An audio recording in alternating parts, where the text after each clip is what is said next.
You ask Tiger to solve. This deals with linear equations with one unknown. The final result is x equals 16/5. Let's solve it step by step. Simplify the expression. Expand the parentheses. Multiply the coefficients. Simplify the arithmetic.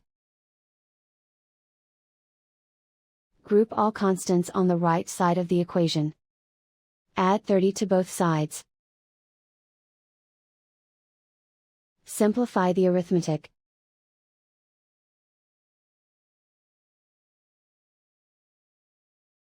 Isolate the x. Divide both sides by 10. Simplify the fraction. Find the greatest common factor of the numerator and denominator.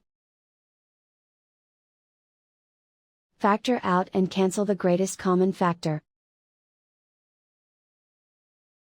And so the final result is x equals 16/5.